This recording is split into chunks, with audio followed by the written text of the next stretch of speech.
Seeing the old photos of a few of my cars, I've had a chat with one or two about them, so I thought I'd tell you about the Mk1 Escort, which must be the most interesting and certainly one of the best I've had. Yesterday I went out to get some background footage. However, it didn't go according to plan. Took the new camera for a test, but I got home, the camera position was wrong, I chose the wrong road, there was too much traffic, etc. Oh, it's just a total waste of time. So I thought I'll do it using the footage I've got from this year. I've also got a few pictures and a couple of tiny video clips I can use as well. So here goes. Over the years I've had one or two interesting cars, but unlike most people, my cars have just been what's available or affordable at the time. However, I have occasionally chosen what I want to drive. Around 1980, Ford Mk1 Escorts were readily available and cheap. I was at a friend's house and there was one for sale over the road for £60, so I bought it. Well, it wasn't the best of buys. Very rough and 1100. Well, I drove it around for a couple of days, finding out among other things the header tank on the radiator was split. Anyway, on the Wednesday night I decided to go up to Skeg Stock Cars. It's about 40 miles. And I took a young lad with me. I took some water and topped up a couple of times on the way. However, coming home, nearly back into Lincoln, I heard steam coming out, so it wasn't dry. Anyway, a piston broke up. As usual, nowhere to keep it off the road, and a friend said he'd have it for £40. Found it was too rough and never paid me. Not the best buy, eh? And in April 81, I found another for £70, a 1300, and bought it. As you can imagine, it was filthy inside, and at a friend's house there was a skip, so we took the carpets out. Well, we just kept going until we'd stripped the inside except for the seats. I bought some matte black and blue paint, and at another friend's house sprayed it inside and out. It had only been hand painted light blue with different red doors when I got it, so it was only a tidy up job. However, it worked well and the car was otherwise in reasonable condition. I've also got a few pictures of the previous one that I was telling you about. That was after we'd first sprayed it, as you can see, with the cut down door on, look, ECBing. And then that's at Nebworth Street Rod Nationals, after we'd got it sign written. As you can see, it was alright. And that's a friend of mine driving it round there. So I decided to make it into a look-alike saloon stock car, just using very light box section, even plastic, plus very thin wall tubing for a cage. I got two more doors and cut them down to easily swap when it was a nice day, to make it look as if they were welded up. I also had another friend do some sign writing. I ran this one for a year, having quite a bit of fun, but never got the cage or bars fitted, because another quirk of fate found me another one. I was at work when a lad came up and asked if I wanted one for spares for £50. It had new wings, inner wings and sills, so I bought it. We towed it home, and I can't actually remember, but must have left it at a friend's with a drive for a few days.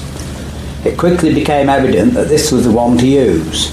It required some welding, so I towed it to someone near my home at Ulsby to do the welding. He had recently got a MIG welder, one of the first in the area to have one. Well, when he got it done, I towed it to Ulsby to store it there, while I organised somewhere to do it here. I sublet a garage from a friend, and a week or two later towed it back to Lincoln. On closer inspection, it required a lot more work, including welding. My current one had run out of MOT, so I gave it to the scrap man, keeping the wheels and steering wheel.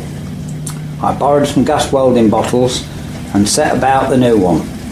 I started at the end of April, doing without a car for that summer and walking everywhere.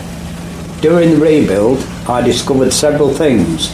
One being, it was an early 1967 1100 shell, and there were no VIN number, so it must have had front end damage, and the car had been reshelled.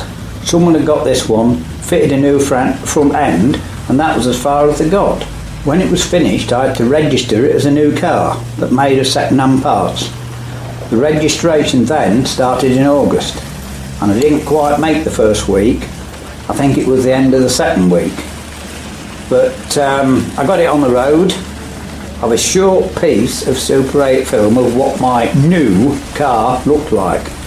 Well, I'll tell you about this quick bit of video. It's all I've got. Now, that's how it was the first year. A new car looked like that. You can see why I got stopped so much. And it was a year before I got some paint, and we prepped it and went over to somewhere in Newark and sprayed. As soon as I first drove it, I knew it had a good engine, as it spun the wheels in first, second and third on a wet road. Okay, it was only on 165/13 tyres, so not a lot of rubber on the road, but still fairly powerful for a 1300. A month later, the sump leaked, which I changed at yet another French yard and discovered it was like a new engine. Now, cut to the chase, what I had was a failed rebuild that had cost almost £1,000. The short engine had been built and balanced by a tuning firm for a stock car. Black-handed lads at the coast had put it in a road car to run it in. Too powerful for them and crashed it. So it ended up in mine, but somehow everything just worked. When I got it, a friend said I'd blow it up in 2 weeks. About the usual for me. Anyway, it lasted 6 years. Shortly before I had this problem, I'd taken the head off for a decoke, being surprised to find a relatively standard engine. Knowing these cross-flow 1300s so well from the Formula 2 stock cars, I'd actually built 1 or 2 for the lads. I was expecting to find a chambered head and flat-top pistons, etc., but no, had standard pistons in. So where the power came from is a mystery. In all that time, only 1 car of similar size had beaten it, and the next day discovered it had a Lotus twin cam engine in, but it had beaten 1300 2-1, 1600s, 2 litre, Mk1 and 2 Escorts, and it had nearly kept up with a 3 litre Capri. So I can only conclude it must have been mainly the camshaft. I swapped the engine for a Warm 1300E Escort engine. That's Ford's finest, but that developed less than half the power of my original one. I kept my engine, hoping someone would want to buy it and repair it. However, no one did, so finally stripped it and scrapped it, except for the camshaft. Much to my surprise, it was 2 broken cam followers, and not a piston, as I'd suspected when it broke. Although I did drive it slowly for a couple of weeks after it happened until I got a replacement engine. I was coming through town on a nice day, and it was the other side of town. There's 2 sets of traffic lights quite close together, and so anyway, I just did the normal thing, and I set off, you know, when they changed, and I'm pretty good actually. My reaction's good. Anyway, there was a lad 4 lads alongside, smart looking lads in a newish car, which I can't remember what it was, but it was something like a Vauxhall Astra GTE. It was quite a nippy little thing. Anyway, I set off and left him, you see. Well, it must have annoyed him, because he came past, but I didn't let him in. Anyway, I think the lights were at green, and he actually passed me on the traffic lights. Then he kept going along the road and braking sharply. Anyway, I made a indication with my finger of dialing and phoning, you know. Anyway, it was a hot day, you had the window down, you see, and you're strapped in your car, of course. So anyway, he stopped suddenly, jumped out, and he came and grabbed me by the throat and said, "What's the matter with you?" I said, "Nothing, mate, you know. And what can you do, you know?" He says, "Drive properly." Anyway, he went and got back in his car and drove off. Anyway, pulled over after that, and it frightened me a bit actually, and it actually got bruising round my neck. He held my shirt so tight, you know, round my neck. I actually got bruising, so I think he was a little bit upset. So this was the first reincarnation. It's my stock car colours, you see, blue and red with yellow wheels. Red because I was a superstar, of course. You can see the superstar lights on the front. It looked like that for a long while, until the last 3 years, was it? And I got a friend, put a new wing on it, and respray it, and it came up all right. It was quite tidy. So that's more or less what it looked like. You can see we've got the stock car, Formula 1 stock car sticker in the window and some other bits and pieces. And that was at my friend Carl's at Alford, that I've told you about many times. So we've not got many pictures of it, but we do have a few. And again, that was we've been to Skeg Formula 1s, and that's in Skegness. Another story was shortly after I got it, actually. We knew it went quite well. I'd not had it long. Anyway, we were out in town at night, and one of the lads had a 3 litre Capri. And so about 1 in the morning, we just went out of town, you know, and there was no one about, and we started side by side and set off. And I had to change in second, of course, and drop behind him. And then he changed and I held my distance, and then we did it again. Anyway, it got to about 80. I think I was 3 or 4 car lengths behind, and he was just leaving me at 80 mile an hour. Of course, I mean, that, you know, we knew it would beat it, but it almost kept up with a 3 litre Capri for someone that could drive it from a standing start up to 80. So we knew we had something pretty special.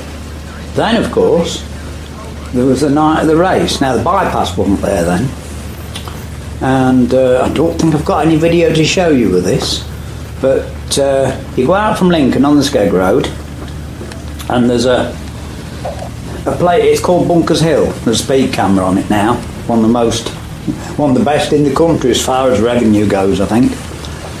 Well, somehow or other I got conned into this race, and again it was with a newish, pretty fast car, and oh dear, we were lucky this night.